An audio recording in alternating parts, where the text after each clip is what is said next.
Alors, lorsque j'avais lancé, il y avait quelques erreurs. Donc, on a oublié d'importer le HTTP client. Donc, tu rentres dans l'app module, où tu importes le HTTP client module. Ça, d'une part. D'autre part, il y avait un problème avec le, le, le TSLint. J'ai désactivé le mode strict. Ça a été trop. Je l'avais mis comme étant false. Comme ça, je dépasse un petit peu les erreurs. Autrefois, ça donne des erreurs ici. Ça d'une part. Ah oui, il y avait quelques erreurs au niveau de... Si je me rappelle bien. Ici, il y avait double accolade. Ok. Aussi, il m'avait obligé d'instancier ici. Donc, j'avais initialisé dès le départ, j'avais initialisé. Donc, grosso modo, je pense que ça, qui ont été l'ensemble des problèmes. Tac. Ouais, la même chose ici. Ça a été obligé, j'ai été obligé d'instancier l'objet. Et bon. Alors, maintenant, je vais commencer. Alors, je vais ajouter le produit, par exemple, j'ai n'importe quoi. Un produit qui s'appelle Tomato. Prix 10 dirhams. Quantité 20 kg. Add. Il n'a rien ajouté. D'ordinaire, elle doit ajouter ici dans la liste. Mais il n'a rien ajouté. Pourquoi? Pourquoi tu dois inspecter? Alors, moi, je sais très bien le pourquoi. Mais quand même, pour que vous puissiez savoir comment résoudre les erreurs. Donc, CTRL-SHIFT-I. Vous allez voir qu'il y a une petite erreur, soit dans le network, soit dans le console. Network, ça veut dire une communication avec le backend. Moi, je n'ai pas une communication avec le backend, donc je dois voir dans le console. Alors il proteste sur le terre. Ouais, le terre, il proteste sur le terre. Ça, c'est juste un petit truc de relatif à HTML. C'est tout. Mais bon. Il anticipe que... Alors, mais d'ordinaire, il y a vraiment une erreur sérieuse. Alors qu'on va voir maintenant rapidement. Alors, lorsque je pointe sur item, item c'est quoi? C'est la commande, c'est ça? Il a été déjà instancié. Ok. Mais lorsqu'on va instancier la commande, automatiquement il va instancier quoi? La liste de commande items. Donc lorsque je fais item, ça veut dire la commande point get command items, il n'y aura pas une erreur. Parce que ici il a été instancié. Ok? Mais si ça n'était pas instancié, ça va donner une erreur. Si je ne fais pas ici new array command item, ça va donner une erreur. Okay? Il va vous dire que undefined. Ça d'une part. D'autre part, apparemment, le HTML que je viens d'introduire ne marche pas pour lui. Il dit quoi? Il dit que hydration export th but found tr. Ouais. Ouais, oui, qu'est-ce que je dois faire? Ah oui, ici, il anticipe un TR. Ok, donc je vais faire un TR. Et au sein de TR, ils vont faire des TH. C'est ça? Ça, c'est juste une bêtise. Autrefois, ça a été comme ça, si je me rappelle bien. Ça a été comme ça ou ça marche? Ok, maintenant, il n'y a pas d'erreur. Alors, CTRL L pour effacer ici. Ok? Sinon, tu cliques ici. C'est la même chose. Alors, je vais faire tomato, prix 10, et la quantité de add, et là, tu as ajouté. Et les actions, il n'y a pas d'action. Quand même, je dois ajouter une petite action pour supprimer, modifier, etc. etc. Alors, l'action, ça doit être un TD vide dans un premier temps. Au tout court, je peux faire un petit span. Mais bon, je peux faire un petit span. Avec quoi? Avec un petit icon. Mais sinon... Alors, icon, ça suppose le fond ASM, sachant qu'on n'a pas fait le fond ASM. Mais je vais faire simplement une classe CSS BTN. Donc, BTN d'un jeu. Et BTN small.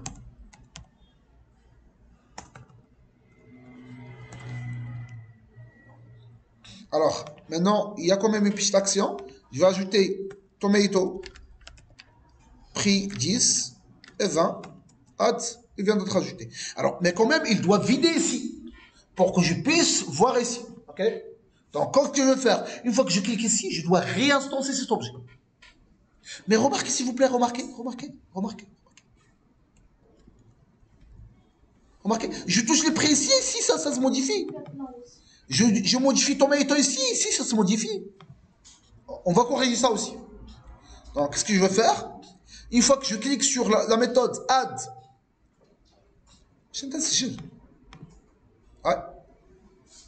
La méthode add command item, Elle est là. Qu'est-ce que je vais faire? Je vais réinstancer cet objet. Parce que cet objet, il est lié à cette interface. Le command item, il est lié ici. Tout ça, c'est vraiment command item. Le produit, prix, quantité. Donc, une fois que je vais réinstancier, ça va marcher. Il va être vidé. Donc, je vais réinstancier. Ça veut dire, une fois que je push, je vais faire 10. Command item égale new command item. Je vais tester. Donc, tomato 10 avec 2, tac. Et là, tu as ajouté, ici, là, t'es vide. Cucumber, prix 20, 3. Tac. Et là, tu ajoutes. Vous voyez? Donc, vraiment, ça marche. OK? Donc, ça, quand même, on pourra styler ça davantage en faisant un petit. Alors, on va voir comment ça marche dans la globalité. Vous voyez? Bon, c'est pas joli en termes de design, mais bon, on pourra l'améliorer par la suite. Mais maintenant, une fois que c'est fini, alors, je vais quand même ajouter une petite condition pour que vous puissiez voir. Alors, imaginez que, ah oui, il n'y a pas d'action ici. Alors, je vais réfléchir. Alors, dans un premier temps, la liste, elle est vide, mais quand même, il affiche ça. Il doit afficher le tableau est vide, un petit message quand même. Okay? Donc, je vais faire ce qu'on appelle un EGIF. Donc, dans l'interface graphique, le tableau est là, le table, il est là. Donc, je vais afficher ce table quand EGIF. EGIF quoi? Si la liste des command items, il boucle sur quoi? Il boucle sur item.command_items.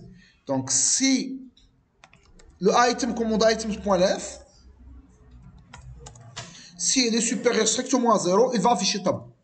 Sinon, si la taille n'est pas strictement supérieure à 0, il ne faut pas afficher le tableau. Il ne va rien afficher. Mais sinon, on pourra afficher un petit message. Vous voyez, le tableau n'existe pas. A disparu le tableau. Mais une fois que j'ajoute tomato, prix 10, avec 2 packs, le tableau vient d'apparaître. Alors ici, je peux le faire au sein d'un petit... Alors, tout ça, je peux le faire en une seule colonne. En une seule colonne avec... chacun, c'est une colonne à part. Chacun, c'est un row à part. Avec 3. Ça veut dire, ça, c'est un row à part. Et ça, c'est un autre row. Je peux faire tout ce row-là dans un autre row. Et ça, au lieu que ça soit un 12, ça va être un 6. Et je vais faire un div.row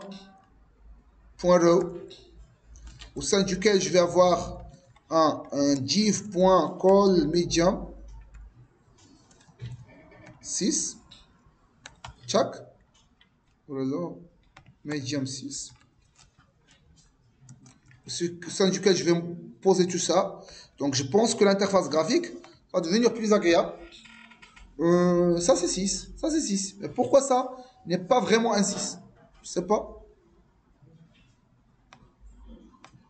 Alors, les commandes items, c'est un 6. Ok, je vais corriger par la suite. Je ne veux pas fracasser la tête. Ah oui, j'avais fait une bêtise. Les items de commande, ça doit être au sein d'un item, c'est ça? Check. Mais le item ici, elle est là. Doit être au sein d'un autre row carrément. Ça, c'est le premier row.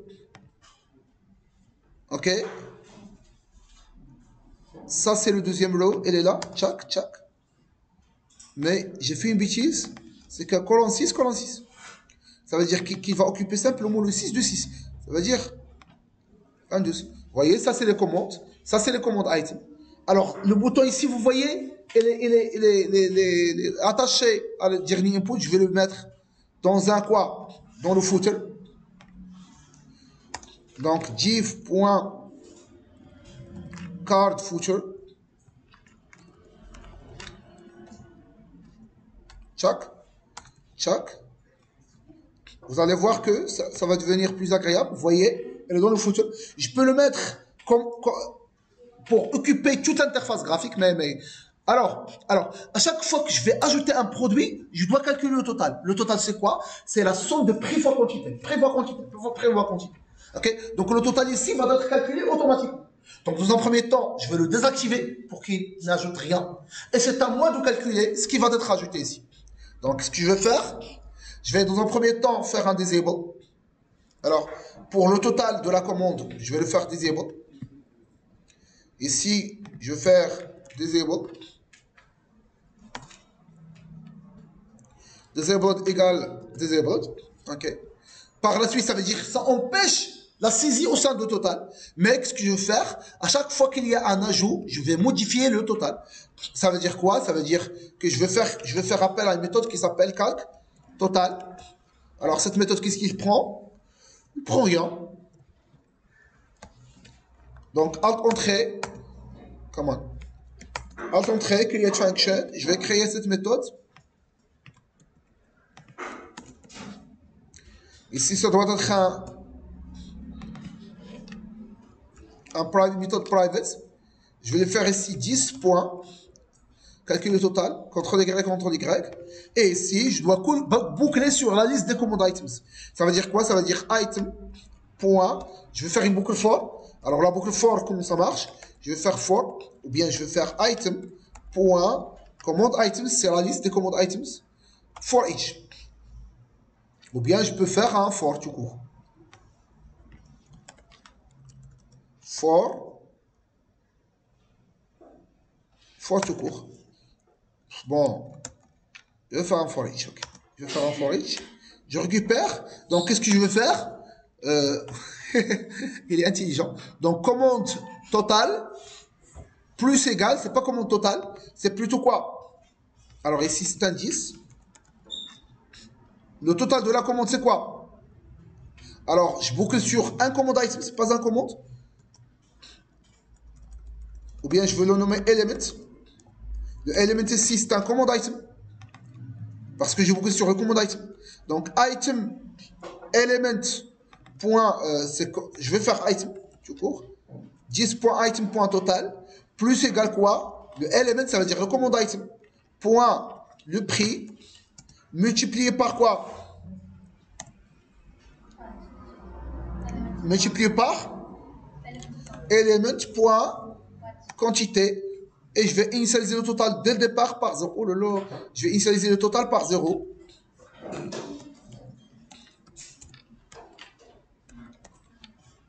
Et ça marche. Alors maintenant, je vais essayer de voir le résultat. Alors, le total, il n'y a rien. Mais d'ordinaire, par défaut, je dois l'initialiser par 0. Mais la méthode a fait l'affaire. Donc, tomato. Prix 20, 2. Add. 2 fois 20, ça donne combien? Ça donne 40. Mais il n'a rien affiché. Vous avez remarqué? Il n'a rien affiché. On va voir. Cucumber. 2. Non, c'est pas 2, c'est 3 fois 10. C'est 30. Mais l'affiché ici, quoi? 40. Et il vient de faire le calcul. Donc, c'est comme s'il ne tient pas en compte la commande item actuelle. Il ne tient pas en compte. Pourquoi il ne tient pas en compte la commande item actuelle? Ouais, parce que c'est à ce moment-là qu'il a été pushé. Alors que le calcul de total a été fait avant. Donc je dois le déplacer ici. Comme ça, la liste de commandes item a été bien remplie. Donc maintenant, il va faire les calculs. Donc CTRL S. Je commence. Tomato. Prix 20. 2. Add. 20 fois 2, 50.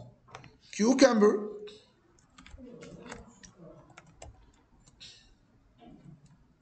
3 fois 10, c'est 30.